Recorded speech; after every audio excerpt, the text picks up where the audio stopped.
बाबा ने आज की मुरली में बहुत सुंदर एक हिसाब बताया, बिंदी का हिसाब है ना।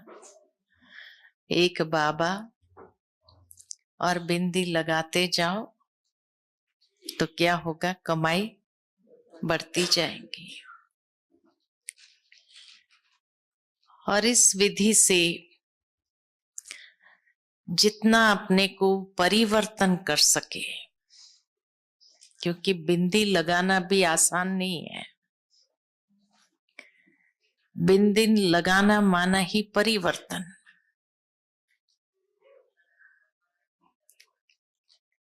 कारण क्या, क्योंकि प्रैक्टिकली अगर देखा जाए तो जो बाबा कहते हैं बच्चे सेकंड में फुल स्टॉप लगना चाहिए, सेकंड में बिंदी लगनी चाहिए, और बिंदी लगने से ही बहुत कुछ परिवर्तन हो जाता है। हमारे अपने अंदर ही हमारे विचारों में परिवर्तन आ जाता है, हमारी भावनाओं में परिवर्तन आ जाता है। मनुष्य जो इतनी पुरानी बातों को पकड़ करके चलते हैं और धीरे धीरे उसका स्वरूप बनते जाते हैं, उसका कारण ही यह है कि ये महसूसता नहीं है कि ये परिवर्तन अनिवार्य है। और बाबा ने हम बच्चों को ब्राह्मण बनाते ही ये जो एक सुंदर विधि बताई कि बच्चे बिंदी लगाते जाओ, एक तो कमाई भी होती जाएगी और परिवर्तन की प्रक्रिया बहुत सहज हो जाएगी। ये तो हम सभी जानते हैं कि परिवर्तन कुदरत का नियम है। हर क्षण परिवर्तन हो रहा है। परिवर्तन में भी सिर्फ बाह्य परिवर्तन हो रहा है ऐसा नहीं, लेकिन आज दुनिया के अंदर कई सूक्ष्म स्तरों पर भी परिवर्तन हो रहा है। और इसीलिए बाबा भी जब आए हैं ये संसार का परिवर्तन करने, तो उसके लिए बाबा हम बच्चों को यही कहते कि बच्चे स्व का परिवर्तन बहुत आवश्यक है, क्योंकि जब तक स्व का परिवर्तन नहीं, विश्व का परिवर्तन संभव नहीं है। लेकिन स्व के परिवर्तन के लिए कौन सी चीजों की आवश्यकता है? तो जैसे कहा, एक है महसूसता की शक्ति, लेकिन महसूसता की शक्ति काफी नहीं है।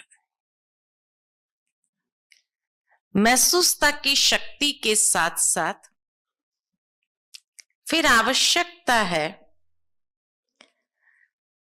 कि दृढ़ संकल्प करने की, परिवर्तन का दृढ़ संकल्प करने की। महसूसता हो गई, वो हम सभी करते हैं, क्योंकि हर इंसान के अंदर ब्राह्मण बनने के बाद भी जो कई पुराने संस्कार हैं और उसमें भी जो कमजोरी के संस्कार है उसको हम महसूस करते हैं। और इसीलिए विशेष दिनों पर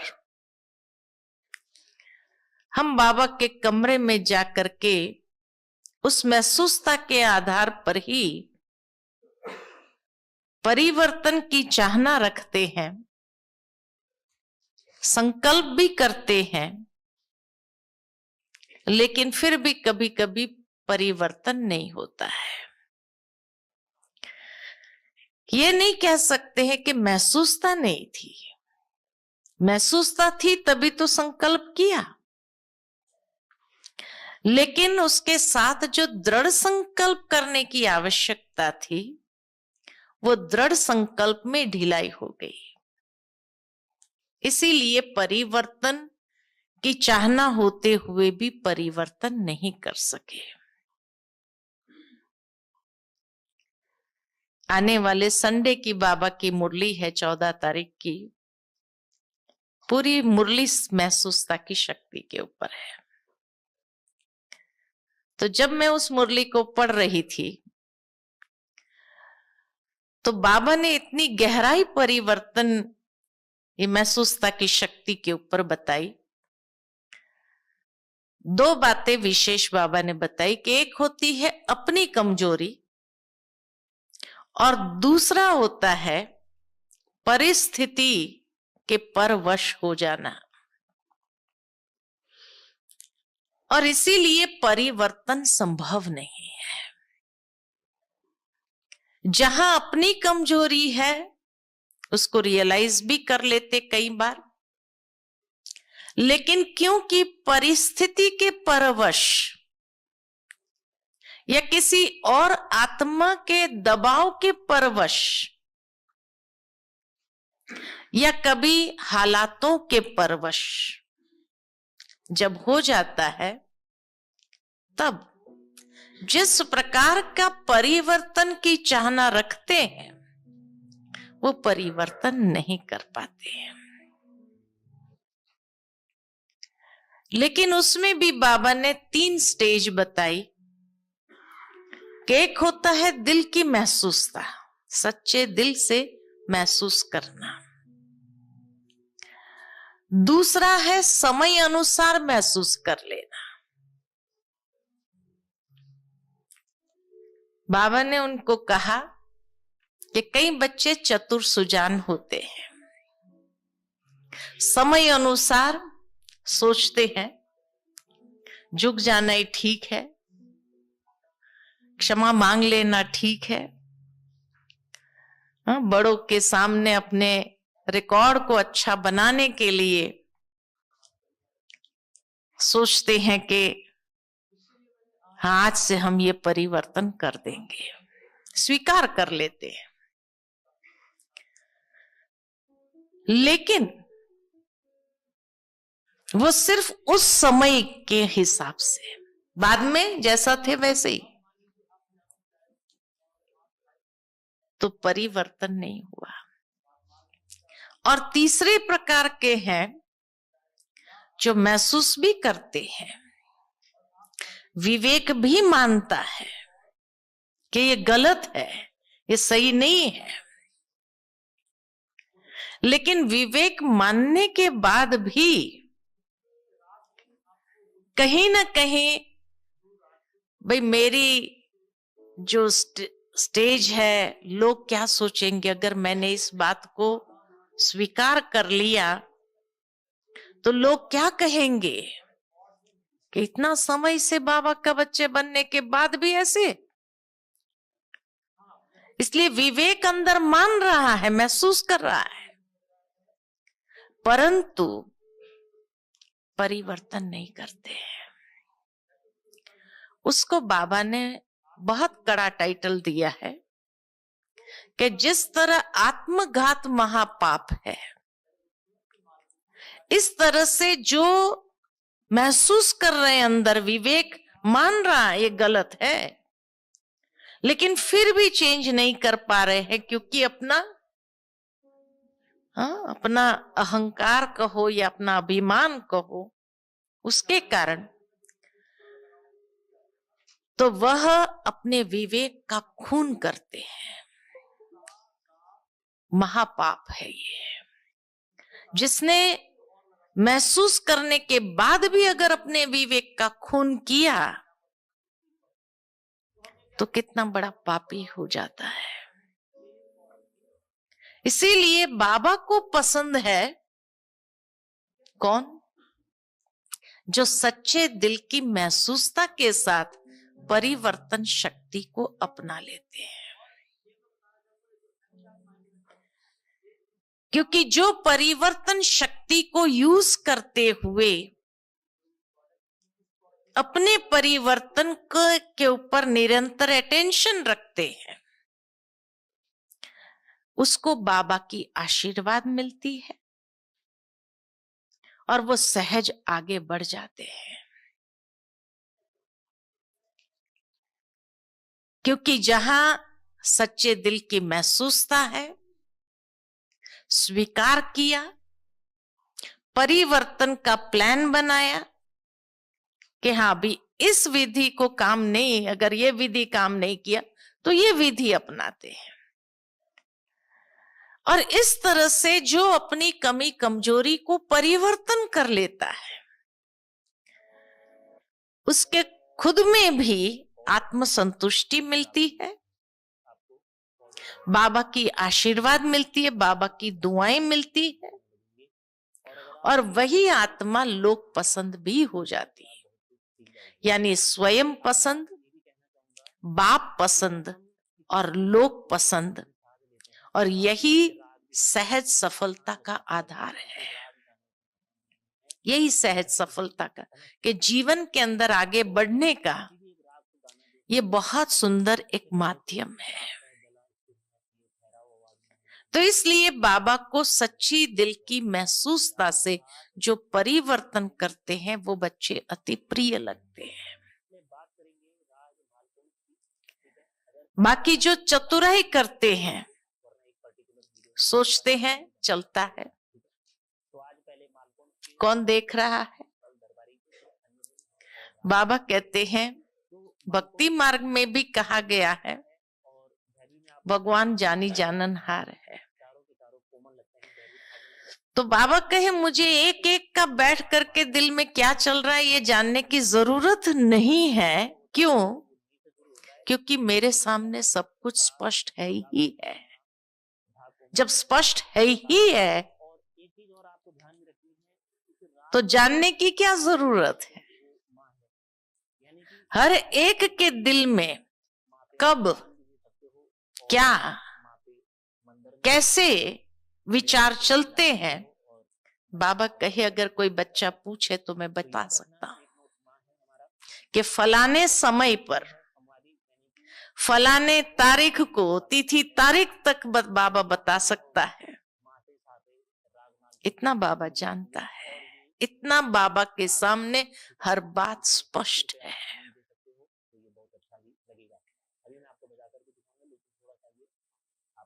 बाबा जानते हुए भी ऐसे बच्चों पर एक्शन क्यों नहीं लेते हैं? सर्वशक्तिमान है, जानते हुए भी बाबा एक्शन क्यों नहीं लेता है? पूछा है बाबा ने मुरली में कि कई बच्चों के मन में ये संकल्प आते हैं कि अगर बाबा सब कुछ जानता है तो बाबा फिर उस समय उस आत्मा के ऊपर एक्शन क्यों नहीं लेते? क्यों नहीं लेते होंगे? बाबा ने कहा बाबा रहम दिल है। भोलानाथ जरूर है, इसलिए बच्चे चतुर सुजान बनते हैं, लेकिन भोलेनाथ का मतलब ये नहीं है कि बाबा कुछ नहीं जानता है। बाबा सब कुछ जानता है, लेकिन फिर भी बाबा रहम दिल बन जाता है कि बच्चे अपने आप महसूस करके सुधर जाए, इसलिए बाबा अवसर देता है।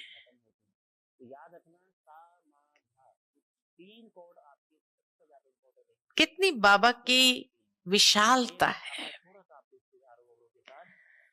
कितना बड़ा दिल बाबा का कहेंगे कि बाबा जानते हुए भी एक्शन इसलिए नहीं लेता है कि रहम दिल। बाबा को उस वक्त बच्चे के ऊपर रहम आता है, तरस पड़ता है कि बच्चा कितनी बड़ी गलती कर रहा है, कितना समझता है। कोई कुछ नहीं जानता है, कोई कुछ नहीं समझता है, लेकिन बाबा सब कुछ जानता है। लेकिन वो अपने पापों को क्या करता है? इकट्ठा करता जाता है, बढ़ाता जाता है। इसलिए अभी समय के हिसाब से आवश्यकता है परिवर्तन करने की। स्व परिवर्तन में क्या क्या परिवर्तन करना है। बाबा ने कहा ये नहीं कि आपने परिवर्तन नहीं किया है, किया है आपने परिवर्तन भी। कि जब आप बाबा के पास आए और आत्मा का ज्ञान मिला, स्वीकार किया कि हाँ ये बात राइट है कि मैं देह नहीं हूं, मैं आत्मा हूं। शिव बाबा का परिचय मिला तो ये स्वीकार किया कि हाँ परमात्मा एक ही है और वह शिव बाबा ही है और वो हमारा बाप है। तो सब कुछ बदल गया ना। आपकी सोचने की विधि बदल गई, तरीका बदल गया,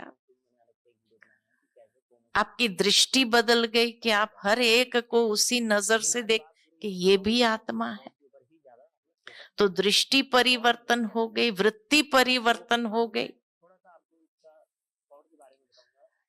जब ये स्वीकार किया कि शिव बाबा ही भगवान है और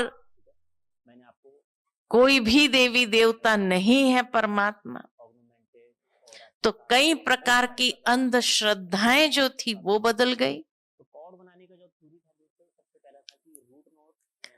तो कितना कुछ बदल गया। एक सत्य को समझ लिया, रचयिता और रचना के विषय में जो सत्य को समझ लिया, तो उस समझने से, उस डीप रियलाइजेशन से, महसूसता से क्या कुछ नहीं बदला। दृष्टि, वृत्ति, कृति, स्मृति, सब कुछ बदल गया। तो बाबा कहे ये नहीं कि आपके पास परिवर्तन करने की शक्ति नहीं है। अगर जब इतनी सारी चीजें सहजता से बदल दिया, तो अब आवश्यकता है कि अपने अंदर जो छोटी छोटी कमजोरियां हैं उसको भी रियलाइज करते हुए उसको परिवर्तन कर लेना। क्योंकि जैसे ही उसको रियलाइजेशन करते हैं और परिवर्तन करने के लिए पहला कदम उठाते हैं, जरूर है वो हिम्मत का कदम है। और जहां हिम्मत है तो वहां बाबा की मदद स्वतः मिलती है। अपने स्वभाव संस्कार के अंदर जो कमी कमजोरी है उसको परिवर्तन करने की हिम्मत चाहिए। दुनिया में भी कई लोग महसूस करते हैं कि मेरी ये कमी कमजोरी है, लेकिन उसको छिपाने का प्रयत्न करते हैं। लेकिन जब हम बच्चे उसको रियलाइज करते हैं और ये मानते हैं कि नहीं ये नहीं होना चाहिए, तो उसको परिवर्तन करने के लिए हिम्मत का कदम उठाते हैं, तो बाबा की 100 गुना मदद अवश्य प्राप्त होती ही है। लेकिन पहले हिम्मत का कदम तो उठाओ, है ना। और जैसे ही ये कदम उठाते हैं परिवर्तन करने का, तो ये परिवर्तन से जो आज तक हम लोग उस कमजोरी को छिपाने के हिसाब से कारण देते थे, वो निवारण में परिवर्तन हो जाएगा। तो कारण नहीं, निवारण। उस कारण से जो समस्याएं उत्पन्न होती थी वो परिवर्तन होकर समाधान स्वरूप बन जाते हैं। जो विघ्न क्रिएट होते थे उससे निर्विघ्न बनना सहज हो जाता था, सहज हो जाता है। इसीलिए बाबा ने कहा कि खाली एक दृढ़ संकल्प अंदर में करते हैं परिवर्तन करना है, तो और कितनी चीजों में फायदा होता है। कारण बदल निवारण हो जाता, समस्या बदल समाधान हो जाता। और हाँ, विघ्न परिवर्तन होकर के निर्विघ्न स्वरूप हम बन जाते हैं। क्योंकि जब तक वो कमजोरी रहेंगी, बार बार वो विघ्न के रूप में सामने आता रहेगा। वो कमजोरी तो विघ्न क्रिएट करते हैं। दुनिया में भी इसीलिए कहा जाता है, problems are the creation of a weak mind. जहां कमजोरी है, कमजोर सोच में है, वही तो कोई ना कोई समस्या को क्रिएट करता है। इसीलिए जैसे ही उसको परिवर्तन करने का दृढ़ संकल्प किया, तो उसके साथ कितनी चीजें बदल जाती है।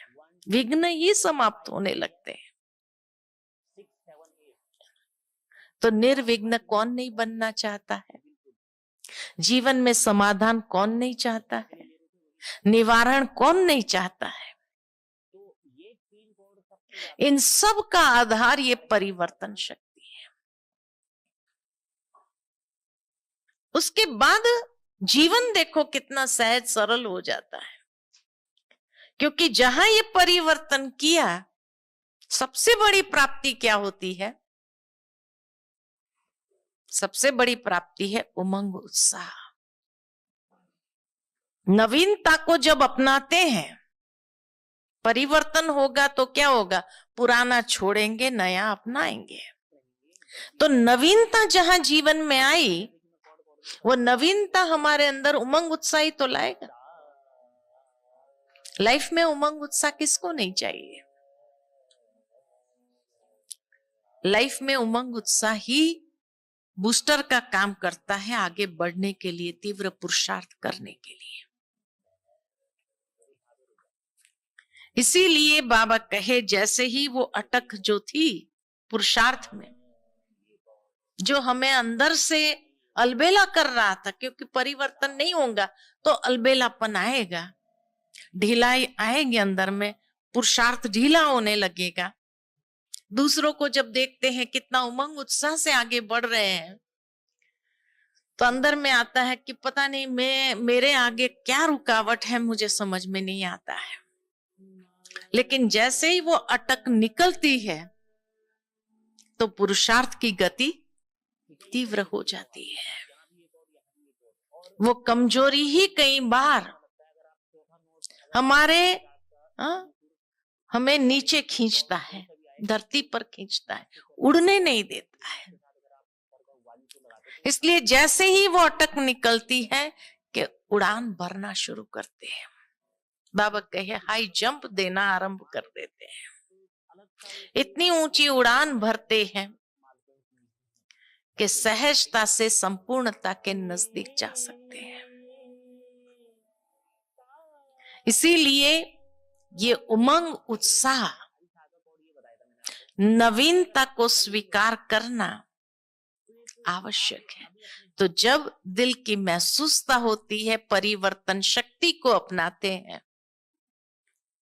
अर्थात नवीनता को वेलकम करना, और उस नवीनता से बहुत सहज आगे बढ़ जाते। तीसरी बात, कई बार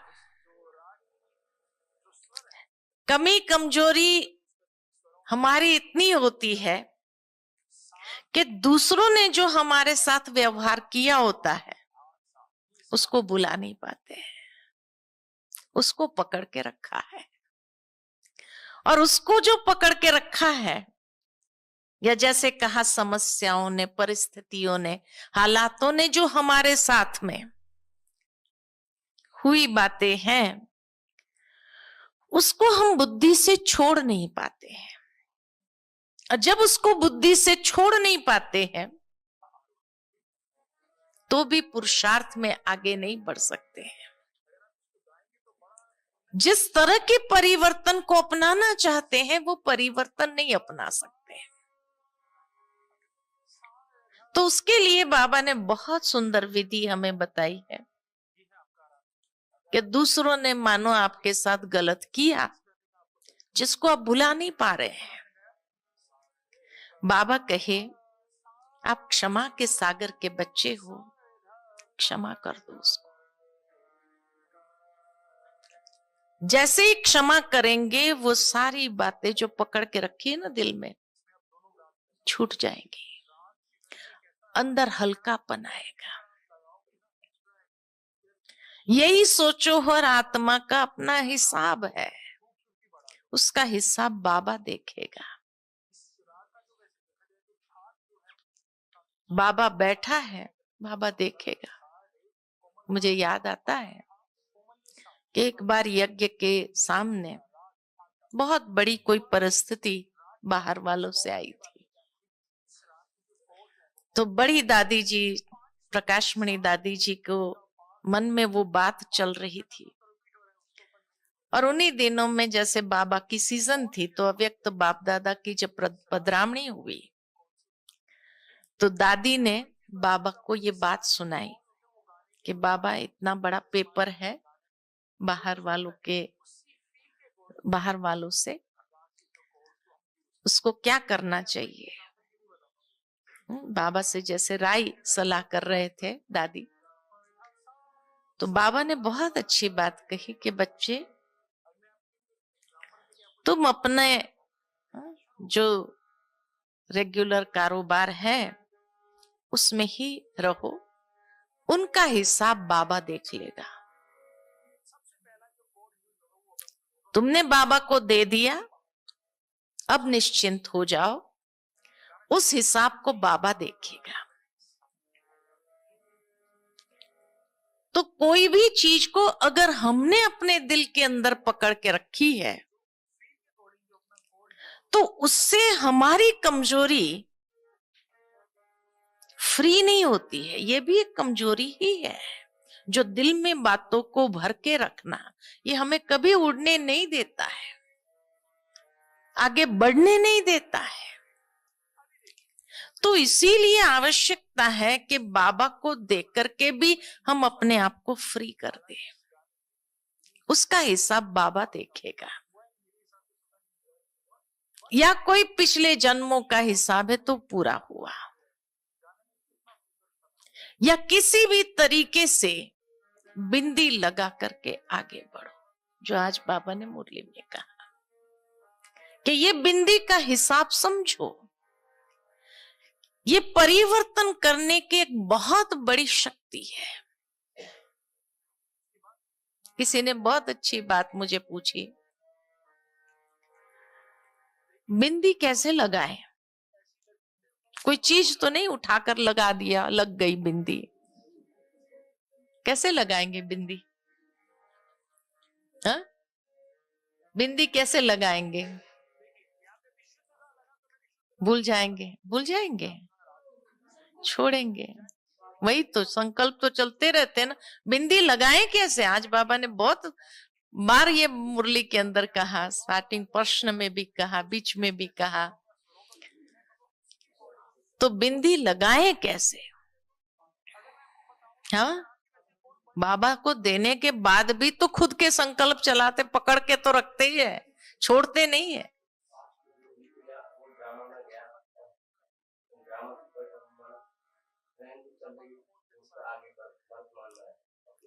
बिंदी लगाना माना अपने मन को नकारात्मक या व्यर्थ चिंतन की दिशा से परिवर्तन करके सकारात्मक दिशा में लगाना। और कैसे उसको सकारात्मक दिशा में ले जाएंगे? तो यही बाबा ने हम बच्चों को कहा, हम बच्चों के लिए ड्रामा कल्याणकारी है। संगम युग हमारे लिए कल्याणकारी है, बाप हमारा कल्याणकारी हमारे साथ है। तो जहां सर्वशक्तिमान बाप कल्याणकारी हमारे साथ है, संगम का ये समय कल्याणकारी है, ड्रामा कल्याणकारी ही है, तो मेरा अकल्याण करने की ताकत किसी चीज में है, कोई बात में है? इस विधि से बिंदी लगाओ कि ड्रामा में अगर ये बात आई भी तो उसमें भी जरूर कोई ना कोई कल्याण समाया हुआ ही है। अकल्याण हमारा हो नहीं सकता है, क्योंकि हम चारों ओर कल्याण से ही घिरे हुए हैं। तो हमारा अकल्याण करने की एक बात में ताकत हो सकती है? हो सकती है? नहीं हो सकती, वो बात है। तो इसीलिए उस बात को पकड़ो नहीं, लेकिन इसमें भी जरूर कोई कल्याण है समाया हुआ। समय आने पर, समय जैसे ही पर्दा खोलेगा, कल्याण दिखाई देगा। तब तक समय पेपर लेता है, व्यर्थ नहीं चलाओ। तो व्यर्थ संकल्प, नेगेटिव संकल्प जो चल रहे हैं, उसको पॉजिटिव संकल्प में चेंज करो। ये परिवर्तन महसूस था, हमें ये परिवर्तन सिखाता, नेगेटिव और वेस्ट को परिवर्तन करके पॉजिटिव संकल्प, क्योंकि संकल्प नहीं चले ये तो होगा नहीं। संकल्प तो जरूर चलेगा, लेकिन बिंदी लगाने का मतलब है पॉजिटिव में चेंज कर दो, कल्याण को सोचो। जैसे बाबा ने एक मुरली के अंदर बहुत सुंदर एग्जाम्पल दिया था कि बच्चे, हीरे कहाँ मिलते हैं? हीरे कहाँ मिलते? कोयले की खान में मिलते हैं। कोयले की जो खानियां हैं वहीं हीरे प्राप्त होते हैं। लेकिन जो हीरा ढूंढने के लिए उस कोयले की खान में जाता है, वो अगर काला ही काला देखेगा तो उसको हीरा मिलेगा? उसकी नजर उस चमक पर जाती है कि ये कोयले में भी वो चमक कहां है। तो ये दुनिया है ही कोयले की खानी, अब इसमें से हीरा ढूंढना है हमें। तो कोई भी बात, कोई भी परिस्थिति आए तो उसमें हीरा ढूंढो। ये है बिंदी लगाना, है ना। जैसे एक कागज का टुकड़ा हो मानो मेरे पास में बड़ा, उसके ऊपर एक काला दाग लगा दो, और अगर हम किसी से भी पूछे क्या दिखाई देता है, सफेद कागज 90% जो है वो नहीं दिखाई दिया।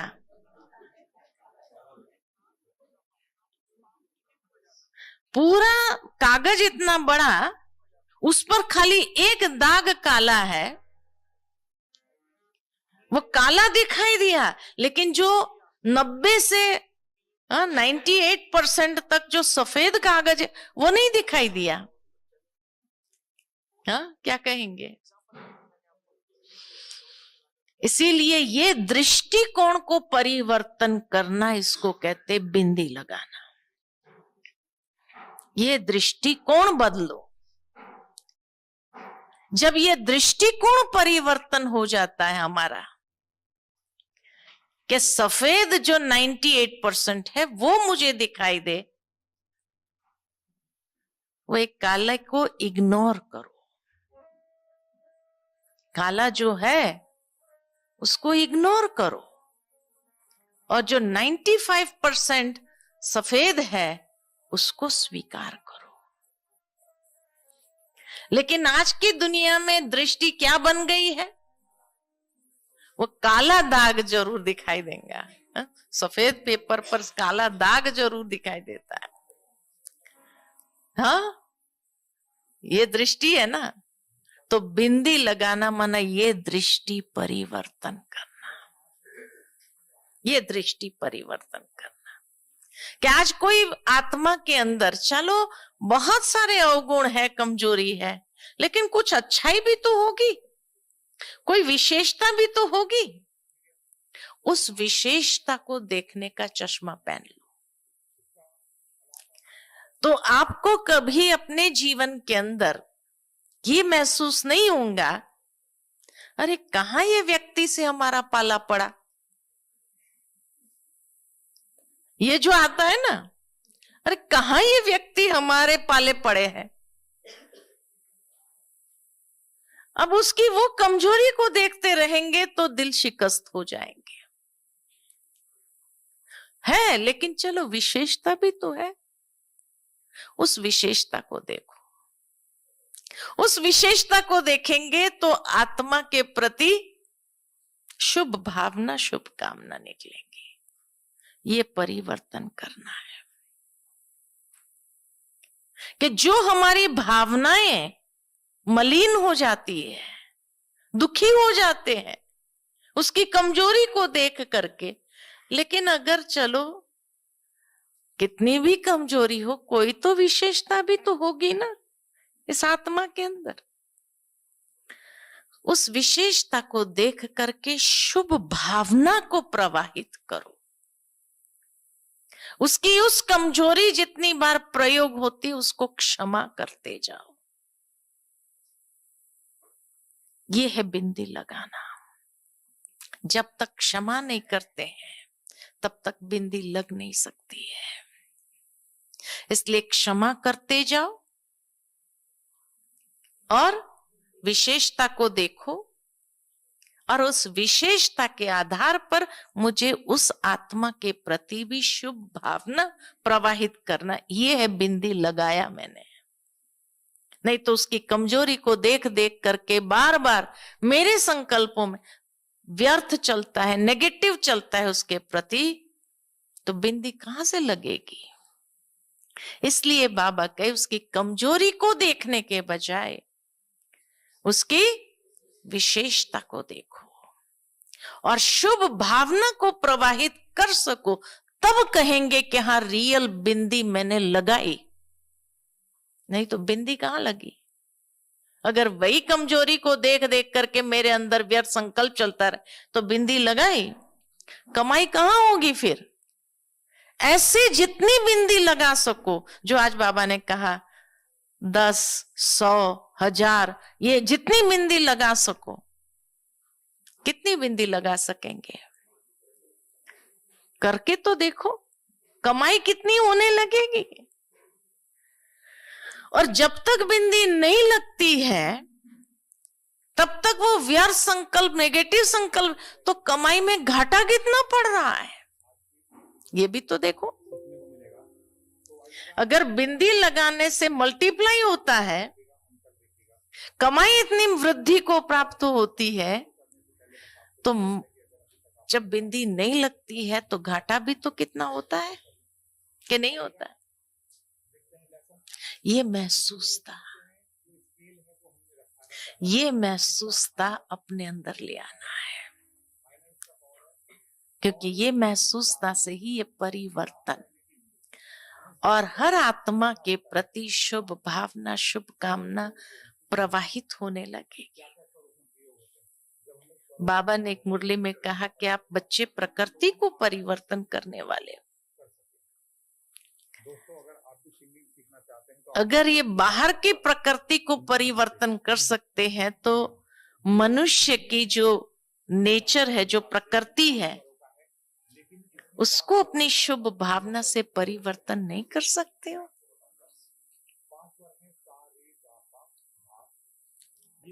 दूसरी एक बात बाबा की बहुत अच्छी याद आती है मुझे कि बाबा कहते हैं अपने आप को मास्टर सर्वशक्तिमान, और फिर जब कहते हैं कि बाबा ये परिवर्तन शक्ति मेरे में नहीं है मास्टर सर्वशक्तिमान। और मास्टर सर्वशक्तिमान अगर ये कहे कि महसूसता की शक्ति नहीं है मेरे में, परिवर्तन करने की शक्ति नहीं है मेरे में, तो उसको क्या कहेंगे। मास्टर सर्वशक्तिमान टाइटल मिलेगा, शोभेगा। तो इसीलिए बाबा कहे जब ये स्वमान लेते हो, आप स्वमान लेते ना मास्टर सर्वशक्ति। आज का स्वमान कौन सा है। मैं क्षमा पर फिदा होने वाले लवली आत्मा हूं, है ना। कहने का भावार्थ कि जब ये स्वमान लेते हो तो बाबा कहे ये स्वमान लेना मतलब क्या हुआ, स्वरूप बनना। स्वमान को खाली रिपीट करना नहीं है, स्वमान को खाली सोच तक नहीं रखना है, लेकिन स्वमान स्वरूप में आ जाए। तो जो हम बाबा से शक्ति चाहते हैं, और ही हम अनेकों को शक्ति प्रदान करने वाले बन जाएंगे। दूसरों को भी सहज शक्ति हमसे प्राप्त हो, ऐसे हम बन जाएंगे। ये मुझे अंदर में फील नहीं होगा कि क्या करूं बाबा, मैं परिवर्तन करना चाहती हूं लेकिन नहीं हो पा रहा है, महसूस भी कर रही हूं लेकिन परिवर्तन नहीं हो रहा है। ये शिकायत समाप्त हो जाएगी। मास्टर सर्वशक्तिमान हो, सर्वशक्तिमान की संतान हो, तो परिवर्तन की प्रक्रिया सहज होनी चाहिए। बीच में एक प्रोजेक्ट चला था अपना, चेक एंड चेंज। चेक किया, चेंज करो, चेक किया, चेंज करो। ये प्रोजेक्ट चला था। तो इसीलिए बाबा भी हम बच्चों को कहते हैं कि बच्चे अब अपने अंदर जो भी छोटी मोटी बातें रही हुई है उसको चेक करो और परिवर्तन करो। स्वयं में दृढ़ संकल्प कर लो और जरूर उसको परिवर्तन कर सके। दृढ़ संकल्प के लिए बाबा ने कहा था कि कई लोग सोचते हमारे में दृढ़ता नहीं है, बहुत बार हमने संकल्प कर लिया लेकिन फिर भी नहीं कर पा रहे हैं। तो ये नहीं कि दृढ़ता नहीं है, लेकिन होता ये है कि दृढ़ संकल्प जिस समय किया हमने, उसके बाद प्रतिदिन अमृत वेले रिवाइज करो संकल्प को। बार बार उसको रिवाइज करेंगे, बार बार अटेंशन जाएगा, और अटेंशन जाएगा तो परिवर्तन स्वाभाविक हो जाएगा। होता यह है कि हमने सोच लिया कि चलो आज 18 जनवरी है या शिवरात्रि है, बाबा को ये दान दे देना, ये दृढ़ संकल्प कर लिया, उसके बाद कभी रिवाइज ही नहीं करते। तो एक बार सोच लेने से थोड़ी निकल जाने वाले, इतना डीप रूटेड संस्कार है, इतना गहराई में चला गया है, तो उसको क्या करना पड़ेगा, रिवाइज भी तो करना पड़ेगा। तो प्रतिदिन अमृत वेले कि हाँ हमने बाबा के सामने ये संकल्प लिया है, और इसीलिए जब रिवाइज करते तो सारा दिन अटेंशन रहेगा, फिर वो कमी निकल जाएगी।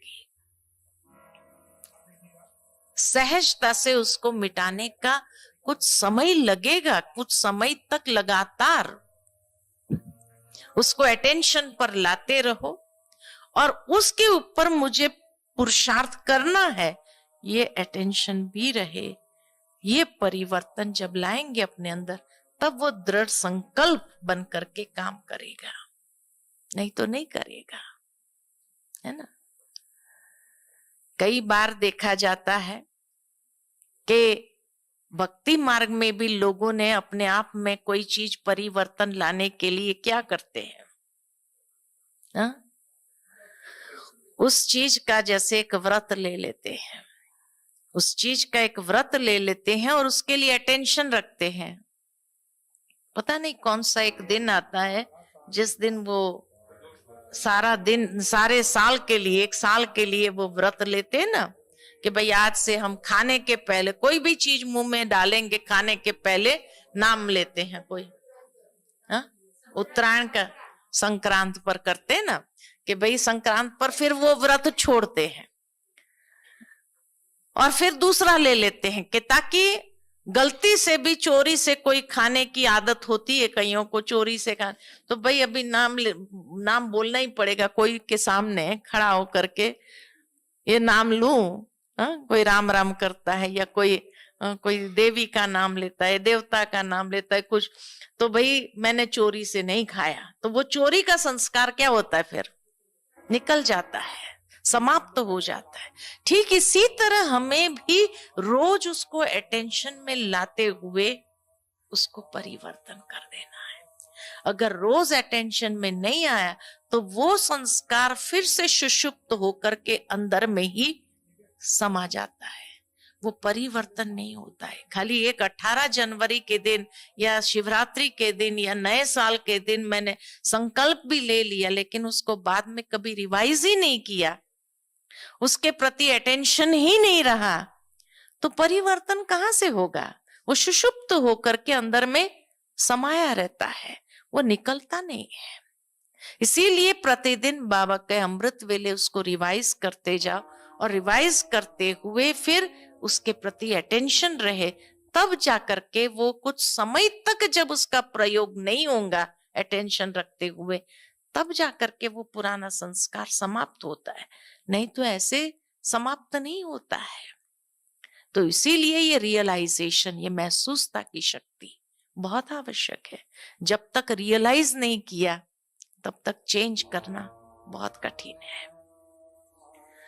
और लास्ट विधि जो बताती हूं कि कौन मुझे कह रहा है, ये परिवर्तन करने के लिए ये एहसास, ये रियलाइजेशन कि कौन मुझे कह रहा है, कोई साधारण मनुष्य नहीं कह रहा है परिवर्तन करने के लिए, जिसके लिए बाबा कई बार हमें मुरली में याद दिलाते हैं कि बच्चे भक्ति मार्ग में तुमने क्या क्या वायदे किए थे, आप आएंगे तो हम ये करेंगे, आप आएंगे तो हम वो करेंगे, और अभी मैं आकर के कह रहा हूं तो बहाना दे रहे हैं।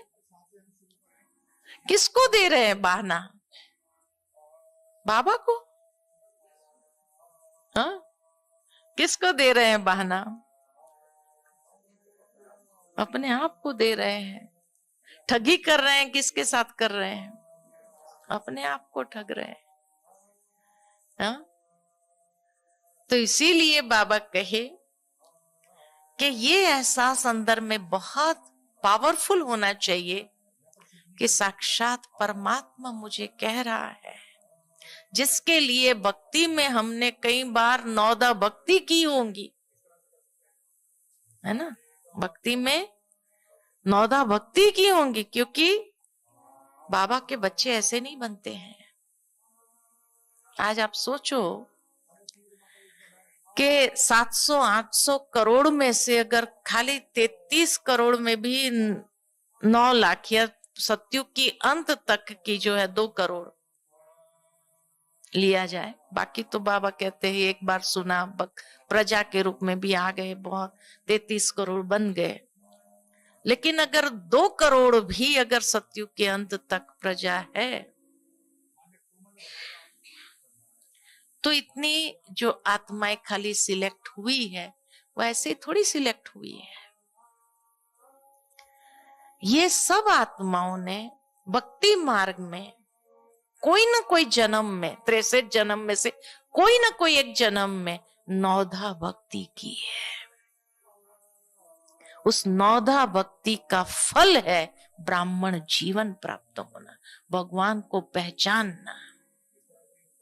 भगवान को पहचाना ऐसे नहीं जाता, नहीं तो हमारे से कई दुनिया में देखो कितना कठोरता से भक्ति कर रहे हैं, उनको देख करके क्या लगता है हमने तो ऐसा कुछ किया भी नहीं, फिर भी बाबा मिल गया हमको, है ना? लेकिन कोई ना कोई जन्म में इससे कठोर तप किया होगा ना। बिना 9 भक्ति किए भगवान की प्राप्ति हो असंभव, असंभव। तो सोचो आप, वो आत्माएं हैं जिन्होंने 63 जन्म में से कोई ना कोई एक जन्म में ऐसी 9 भक्ति की है, तब भगवान की प्राप्ति हुई है। 2 करोड़ को ही इसलिए मिली है भगवान की प्राप्ति, 700-800 करोड़ को नहीं, क्योंकि इतनी भक्ति नहीं की है इन लोगों ने। तो इसीलिए इतने भाग्यशाली हो कि भले कैसे भी हो, कैसे भी हो, कितनी कमजोरी वाले भी हो, तो भी भगवान की प्राप्ति क्यों हुई है? क्योंकि कोई जन्म में ऐसी 9 भक्ति की है जिसका फल भगवान देने के लिए आ गया, मजबूर हो गया, और उसने, भगवान ने वो फल दे दिया, और उसको हम बहाना दे, उसको अगर हम बहाना दे तो क्या कहेंगे? हाँ, क्या कहेंगे? भाग्यशाली कहेंगे जिसको पाने के लिए अगर इतनी भक्ति की, कठोर तपस्या किया, तब जाकर के भगवान मिला है संगम युग में, भक्ति के फल के रूप से मिला है हमें, और उसको हम बहाना दे रहे हैं, तो क्या कहेंगे? कर रहे हैं ना। इसीलिए बाबा कहते हैं ना, एक है बख्तावर, भाग्यशाली, और एक है कम बख्तावर। तो बख्तावर देखना है तो भी यहां देखो, और महान से महान कम वक्त देखना हो तो भी यहां देखो।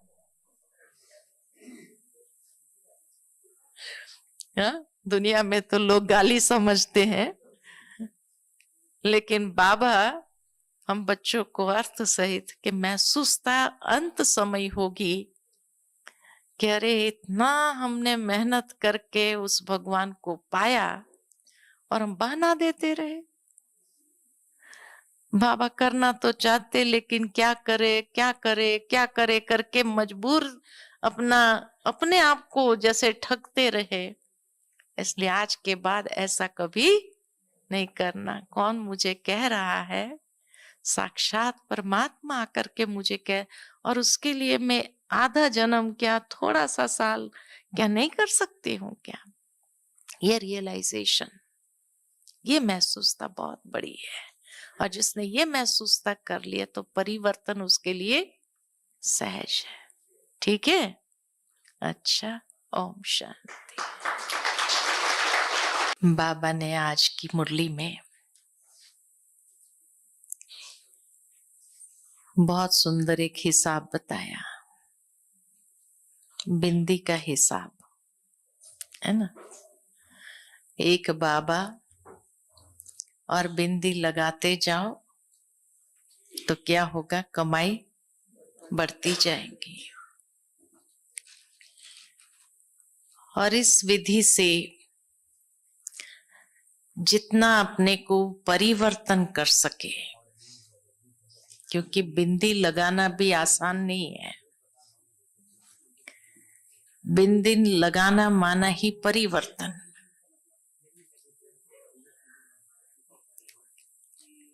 कारण क्या? क्योंकि प्रैक्टिकली अगर देखा जाए तो जो बाबा कहते हैं बच्चे सेकंड में फुल स्टॉप लगना चाहिए, सेकंड में बिंदी लगनी चाहिए, और बिंदी लगने से ही बहुत कुछ परिवर्तन हो जाता है। हमारे अपने अंदर ही हमारे विचारों में परिवर्तन आ जाता है, हमारी भावनाओं में परिवर्तन आ जाता है। मनुष्य जो इतनी पुरानी बातों को पकड़ करके चलते हैं और धीरे धीरे उसका स्वरूप बनते जाते हैं, उसका कारण ही यह है कि ये महसूसता नहीं है कि ये परिवर्तन अनिवार्य है। और बाबा ने हम बच्चों को ब्राह्मण बनाते ही ये जो एक सुंदर विधि बताई कि बच्चे बिंदी लगाते जाओ, एक तो कमाई भी होती जाएगी और परिवर्तन की प्रक्रिया बहुत सहज हो जाएगी। ये तो हम सभी जानते हैं कि परिवर्तन कुदरत का नियम है। हर क्षण परिवर्तन हो रहा है।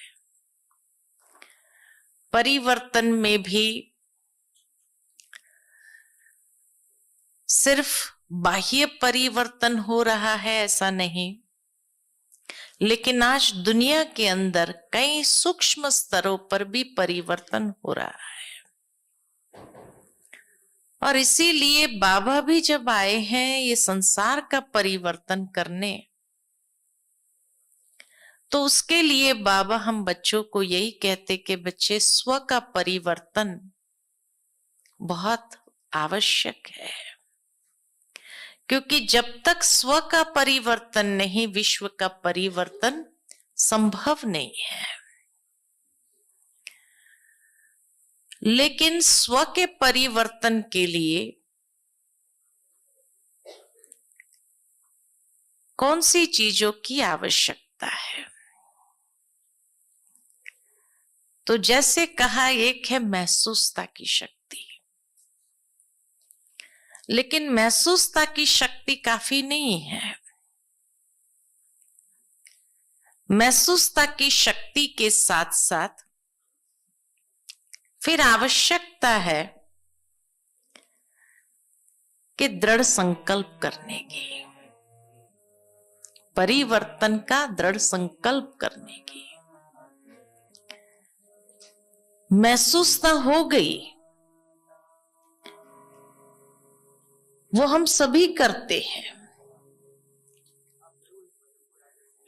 क्योंकि हर इंसान के अंदर ब्राह्मण बनने के बाद भी जो कई पुराने संस्कार हैं,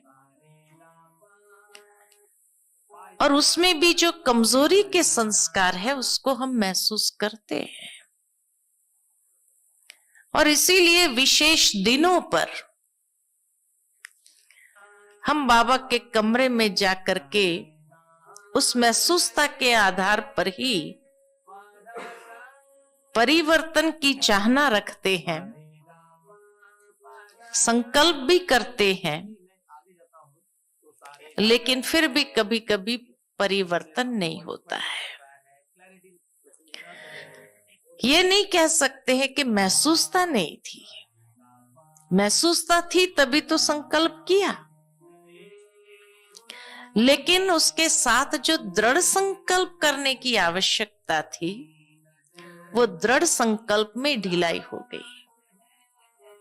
इसीलिए परिवर्तन की चाहना होते हुए भी परिवर्तन नहीं कर सके। आने वाले संडे की बाबा की मुरली है 14 तारीख की। पूरी मुरली महसूसता की शक्ति के ऊपर है। तो जब मैं उस मुरली को पढ़ रही थी, तो बाबा ने इतनी गहराई परिवर्तन ये महसूसता की शक्ति के ऊपर बताई। दो बातें विशेष बाबा ने बताई कि एक होती है अपनी कमजोरी, और दूसरा होता है परिस्थिति के परवश हो जाना। और इसीलिए परिवर्तन संभव नहीं है। जहां अपनी कमजोरी है उसको रियलाइज भी कर लेते कई बार, लेकिन क्योंकि परिस्थिति के परवश या किसी और आत्मा के दबाव के परवश या कभी हालातों के परवश जब हो जाता है, तब जिस प्रकार का परिवर्तन की चाहना रखते हैं, वो परिवर्तन नहीं कर पाते हैं। लेकिन उसमें भी बाबा ने 3 स्टेज बताई कि एक होता है दिल की महसूसता, सच्चे दिल से महसूस करना। दूसरा है समय अनुसार महसूस कर लेना। बाबा ने उनको कहा कि कई बच्चे चतुर सुजान होते हैं, समय अनुसार सोचते हैं झुक जाना ही ठीक है, क्षमा मांग लेना ठीक है, बड़ों के सामने अपने रिकॉर्ड को अच्छा बनाने के लिए सोचते हैं कि हाँ, आज से हम ये परिवर्तन कर देंगे। स्वीकार कर लेते हैं, लेकिन वो सिर्फ उस समय के हिसाब से, बाद में जैसा थे वैसे ही, तो परिवर्तन नहीं हुआ। और तीसरे प्रकार के हैं जो महसूस भी करते हैं, विवेक भी मानता है कि ये गलत है, ये सही नहीं है, लेकिन विवेक मानने के बाद भी कहीं ना कहीं भाई मेरी जो स्टेज है, लोग क्या सोचेंगे अगर मैंने इस बात को स्वीकार कर लिया, तो लोग क्या कहेंगे कि इतना समय से बाबा का बच्चे बनने के बाद भी ऐसे। इसलिए विवेक अंदर मान रहा है, महसूस कर रहा है, परंतु परिवर्तन नहीं करते हैं। उसको बाबा ने बहुत कड़ा टाइटल दिया है कि जिस तरह आत्मघात महापाप है, इस तरह से जो महसूस कर रहे हैं अंदर, विवेक मान रहा है ये गलत है, लेकिन फिर भी चेंज नहीं कर पा रहे हैं, क्योंकि अपना अहंकार कहो या अपना अभिमान कहो, उसके कारण, तो वह अपने विवेक का खून करते हैं। महापाप है ये। जिसने महसूस करने के बाद भी अगर अपने विवेक का खून किया, तो कितना बड़ा पापी हो जाता है। इसीलिए बाबा को पसंद है कौन? जो सच्चे दिल की महसूसता के परिवर्तन शक्ति को अपना लेते हैं। क्योंकि जो परिवर्तन शक्ति को यूज करते हुए अपने परिवर्तन के ऊपर निरंतर अटेंशन रखते हैं, उसको बाबा की आशीर्वाद मिलती है और वो सहज आगे बढ़ जाते हैं। क्योंकि जहां सच्चे दिल की महसूसता है, स्वीकार किया, परिवर्तन का प्लान बनाया कि हाँ भी इस विधि को काम नहीं, अगर ये विधि काम नहीं किया तो ये विधि अपनाते हैं। और इस तरह से जो अपनी कमी कमजोरी को परिवर्तन कर लेता है, उसके खुद में भी आत्मसंतुष्टि मिलती है, बाबा की आशीर्वाद मिलती है, बाबा की दुआएं मिलती है, और वही आत्मा लोक पसंद भी हो जाती है। यानी स्वयं पसंद, बाप पसंद और लोक पसंद, और यही सहज सफलता का आधार है। यही सहज सफलता का, कि जीवन के अंदर आगे बढ़ने का ये बहुत सुंदर एक माध्यम है। तो इसलिए बाबा को सच्ची दिल की महसूसता से जो परिवर्तन करते हैं वो बच्चे अति प्रिय लगते हैं। बाकी जो चतुराई करते हैं, सोचते हैं चलता है, कौन देख रहा है। बाबा कहते हैं भक्ति मार्ग में भी कहा गया है, भगवान जानी जाननहार है। तो बाबा कहे मुझे एक एक का बैठ करके दिल में क्या चल रहा है ये जानने की जरूरत नहीं है। क्यों? क्योंकि मेरे सामने सब कुछ स्पष्ट है ही है। जब स्पष्ट है ही है तो जानने की क्या जरूरत है। हर एक के दिल में कब, क्या, कैसे विचार चलते हैं, बाबा कहे अगर कोई बच्चा पूछे तो मैं बता सकता हूं कि फलाने समय पर फलाने तारीख को, तिथि तारीख तक बाबा बता सकता है। इतना बाबा जानता है, इतना बाबा के सामने हर बात स्पष्ट है।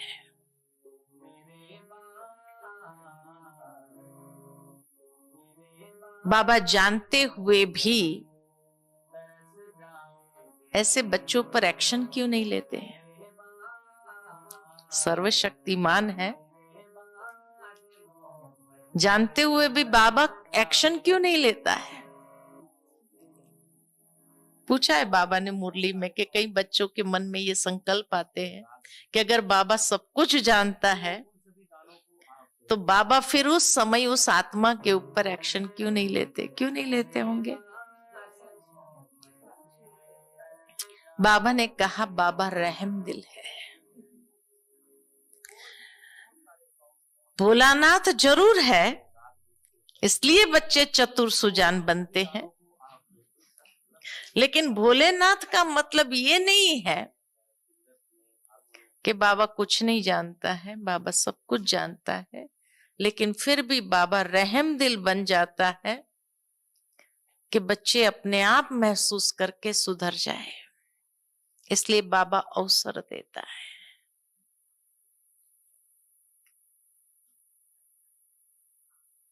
कितनी बाबा की विशालता है,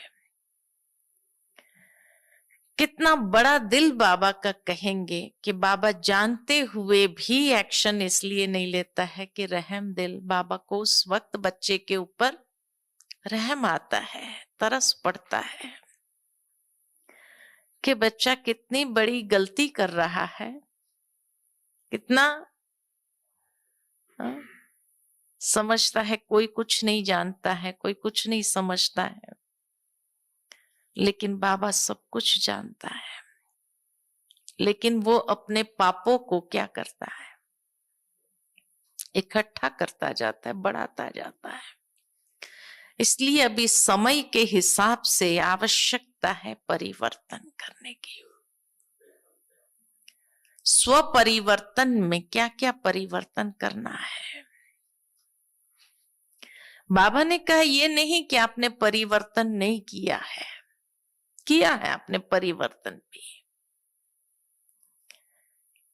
कि जब आप बाबा के पास आए और आत्मा का ज्ञान मिला, स्वीकार किया कि हाँ ये बात राइट है कि मैं देह नहीं हूं, मैं आत्मा हूं। शिव बाबा का परिचय मिला तो ये स्वीकार किया कि हाँ परमात्मा एक ही है और वह शिव बाबा ही है और वो हमारा बाप है। तो सब कुछ बदल गया ना। आपकी सोचने की विधि बदल गई, तरीका बदल गया, आपकी दृष्टि बदल गई कि आप हर एक को उसी नजर से देख कि ये भी आत्मा है। तो दृष्टि परिवर्तन हो गई, वृत्ति परिवर्तन हो गई। जब ये स्वीकार किया कि शिव बाबा ही भगवान है और कोई भी देवी देवता नहीं है परमात्मा, तो कई प्रकार की अंधश्रद्धाएं जो थी वो बदल गई। तो कितना कुछ बदल गया। एक सत्य को समझ लिया, रचयिता और रचना के विषय में जो सत्य को समझ लिया, तो उस समझने से, उस डीप रियलाइजेशन से, महसूसता से क्या कुछ नहीं बदला। दृष्टि, वृत्ति, कृति, स्मृति, सब कुछ बदल गया। तो बाबा कहे ये नहीं कि आपके पास परिवर्तन करने की शक्ति नहीं है। अगर जब इतनी सारी चीजें सहजता से बदल दिया, तो अब आवश्यकता है कि अपने अंदर जो छोटी छोटी कमजोरियां हैं उसको भी रियलाइज करते हुए उसको परिवर्तन कर लेना। क्योंकि जैसे ही उसको रियलाइजेशन करते हैं और परिवर्तन करने के लिए पहला कदम उठाते हैं, जरूर है वो हिम्मत का कदम है। और जहां हिम्मत है तो वहां बाबा की मदद स्वतः मिलती है। अपने स्वभाव संस्कार के अंदर जो कमी कमजोरी है उसको परिवर्तन करने की हिम्मत चाहिए। दुनिया में भी कई लोग महसूस करते हैं कि मेरी ये कमी कमजोरी है, लेकिन उसको छिपाने का प्रयत्न करते हैं। लेकिन जब हम बच्चे उसको रियलाइज करते हैं और ये मानते हैं कि नहीं ये नहीं होना चाहिए, तो उसको परिवर्तन करने के लिए हिम्मत का कदम उठाते हैं, तो बाबा की 100 गुना मदद अवश्य प्राप्त होती ही है। लेकिन पहले हिम्मत का कदम तो उठाओ, है ना? और जैसे ही ये कदम उठाते हैं परिवर्तन करने का, तो ये परिवर्तन से जो आज तक हम लोग उस कमजोरी को छिपाने के हिसाब से कारण देते थे, वो निवारण में परिवर्तन हो जाएगा। तो कारण नहीं, निवारण। उस कारण से जो समस्याएं उत्पन्न होती थी वो परिवर्तन होकर समाधान स्वरूप बन जाते हैं। जो विघ्न क्रिएट होते थे उससे निर्विघ्न बनना सहज हो जाता था, सहज हो जाता है।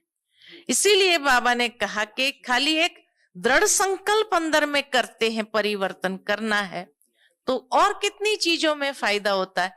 कारण बदल निवारण हो जाता, समस्या बदल समाधान हो जाता,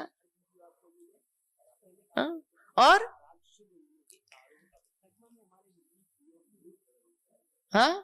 विघ्न परिवर्तन होकर के निर्विघ्न स्वरूप हम बन जाते हैं। क्योंकि जब तक वो कमजोरी रहेंगी, बार बार वो विघ्न के रूप में सामने आता रहेगा। वो कमजोरी तो विघ्न क्रिएट करते हैं। दुनिया में भी इसीलिए कहा जाता है problems are the creation of a weak mind. जहां कमजोरी है, कमजोर सोच में है, वही तो कोई ना कोई समस्या को क्रिएट करता है। इसीलिए जैसे ही उसको परिवर्तन करने का दृढ़ संकल्प किया, तो उसके साथ कितनी चीजें बदल जाती है, विघ्न ही समाप्त होने लगते हैं। तो निर्विघ्न कौन नहीं बनना चाहता है? जीवन में समाधान कौन नहीं चाहता है? निवारण कौन नहीं चाहता है? इन सब का आधार ये परिवर्तन शक्ति है। उसके बाद जीवन देखो कितना सहज सरल हो जाता है, क्योंकि जहां ये परिवर्तन किया, सबसे बड़ी प्राप्ति क्या होती है? सबसे बड़ी प्राप्ति है उमंग उत्साह। नवीनता को जब अपनाते हैं, परिवर्तन होगा तो क्या होगा? पुराना छोड़ेंगे, नया अपनाएंगे। तो नवीनता जहां जीवन में आई, वो नवीनता हमारे अंदर उमंग उत्साह तो लाएगा। लाइफ में उमंग उत्साह किसको नहीं चाहिए? लाइफ में उमंग उत्साह ही बूस्टर का काम करता है आगे बढ़ने के लिए, तीव्र पुरुषार्थ करने के लिए। इसीलिए बाबा कहे जैसे ही वो अटक जो थी पुरुषार्थ में, जो हमें अंदर से अलबेला कर रहा था, क्योंकि परिवर्तन नहीं होगा तो अलबेलापन आएगा, ढिलाई आएगी अंदर में, पुरुषार्थ ढीला होने लगेगा। दूसरों को जब देखते हैं कितना उमंग उत्साह से आगे बढ़ रहे हैं, तो अंदर में आता है कि पता नहीं मेरे आगे क्या रुकावट है, मुझे समझ में नहीं आता है। लेकिन जैसे ही वो अटक निकलती है, तो पुरुषार्थ की गति तीव्र हो जाती है। वो कमजोरी ही कई बार हमें नीचे खींचता है, धरती पर खींचता है, उड़ने नहीं देता है। इसलिए जैसे ही वो अटक निकलती है कि उड़ान भरना शुरू करते हैं। बाबा कहे हाई जंप देना आरंभ कर देते हैं, इतनी ऊंची उड़ान भरते हैं कि सहजता से संपूर्णता के नजदीक जा सकते हैं। इसीलिए ये उमंग, उत्साह, नवीनता को स्वीकार करना आवश्यक है। तो जब दिल की महसूसता होती है, परिवर्तन शक्ति को अपनाते हैं, अर्थात नवीनता को वेलकम करना, और उस नवीनता से बहुत सहज आगे बढ़ जाते। तीसरी बात, कई बार कमी कमजोरी हमारी इतनी होती है कि दूसरों ने जो हमारे साथ व्यवहार किया होता है उसको भुला नहीं पाते हैं, उसको पकड़ के रखा है। और उसको जो पकड़ के रखा है, या जैसे कहा समस्याओं ने, परिस्थितियों ने, हालातों ने जो हमारे साथ में हुई बातें हैं, उसको हम बुद्धि से छोड़ नहीं पाते हैं। और जब उसको बुद्धि से छोड़ नहीं पाते हैं